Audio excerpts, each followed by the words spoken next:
આખરે ક્યારે આવશે ચૈત્ર વસાવા જેલની બહાર? કારણ કે તમે બધા લોકો જાણો છો કે ચૈત્ર વસાવા કરીબ ઘણા ટાઈમથી જેલની અંદર બંધ છે. ચૈત્ર વસાવાને 7 વર્ષની જેલની સજા થઈ છે, પરંતુ ચૈત્ર વસાવા ક્યારે આવશે જેલની બહાર?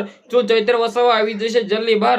તમને બધા લોકોને પ્રોપર તમને બધા લોકોને આ વિડીયોની અંદર જાણકારી બતાવવા જઈ રહ્યો છું. નમસ્કાર મિત્રો, એક નવો વિડીયોમાં તમારું સ્વાગત છે. સૌપ્રથમ ચેનલમાં પહેલી વાર આવ્યા હોય તો વિડીયો શેર કરીને એક સબસ્ક્રાઇબ અવશ્ય કરી દેજો, જેથી તમારા સમક્ષ આવા નવા વિડીયો લાવતો રહું. તમે બધા લોકો રેગ્યુલર વિડીયો જોશો પરંતુ સબસ્ક્રાઇબ નથી કરતા.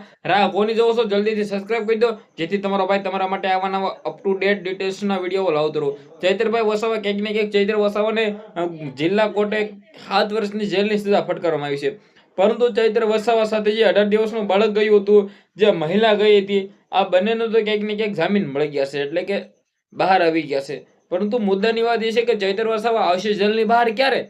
જ્યાં મિત્રો વાત તો ચૈત્રભાઈ વસાવા ક્યાંક ને ક્યાંક આદિવાસી સમાજના એક મસીહા છે, આદિવાસી સમાજના ટાઈગર છે, હંમેશા આદિવાસી સમાજ માટે લડે છે. પરંતુ આ વખતે ચૈત્ર વસાવાને નાનકડી સજા નહીં, એટલે કે 2-3 મહિને ચૈત્ર વસાવા જેલમાં જતા હતા, પરંતુ જેલમાંથી બહાર આવી જતા હતા. પરંતુ આ વખતે 2-3 મહિનાની સજા નહીં, સીધી 7 વર્ષની જેલની સજા. એટલે કે ચૈત્રભાઈ વસાવા 7 વર્ષ સુધી જેલમાં રહેશે. ક્યાંક ને ક્યાંક ચૈત્ર વસાવા જેલમાંથી બહાર આવશે ક્યારે? કારણ કે ચૈત્ર વસાવા જેટલું મિત્રો હતી તો ગુજરાતની અંદર નામ મને નથી લાગતું કે કોઈ પણ પ્રકારનું નેતાનું હોય. કારણ કે આદિવાસી સમાજ માટે હંમેશા લડતા આવે છે, હંમેશા સવાલો ઉઠાવે છે, હંમેશા લડે છે.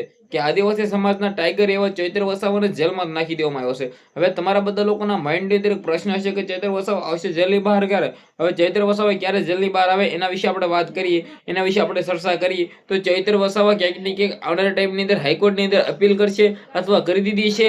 ચૈત્ર વસાવાનો કેસ હાઈકોર્ટની અંદર જશે અને હાઈકોર્ટ જો હાઈકોર્ટ જામીન આપે તો ચૈત્ર વસાવા જેલની બહાર આવી શકે છે. બાકી ચૈત્ર વસાવા આમ કોઈ પણ પ્રકારે જેલમાંથી બહાર આવશે નહીં. ચૈત્ર વસાવાનો આખો કેસ જશે હાઈકોર્ટની અંદર. હાઈકોર્ટની અંદર ક્યાંક ને ક્યાંક ડિસિઝનો આવશે, નિર્ણય આવશે. આ નિર્ણયને લઈને ચૈત્રભાઈ વસાવાના પક્ષની અંદર નિર્ણય આવે તો ચૈત્ર વસાવા ક્યાંક ને ક્યાંક જામીન ઉપર જેલની બહાર આવી શકે છે. બાકી ચૈત્ર વસાવા આમ કોઈ પણ પ્રકારે જેલની બહાર આવશે નહીં. પરંતુ ચૈત્રભાઈ વસાવા માટે તમારી શું રાય છે? જે પણ હોય કમેન્ટ કરી દેજો, શેર કરી દેજો, ફોલો કરી દેજો. આજના વિડીયોમાં આટલી જ માહિતી. આપણે એક નવો વિડીયો મળી.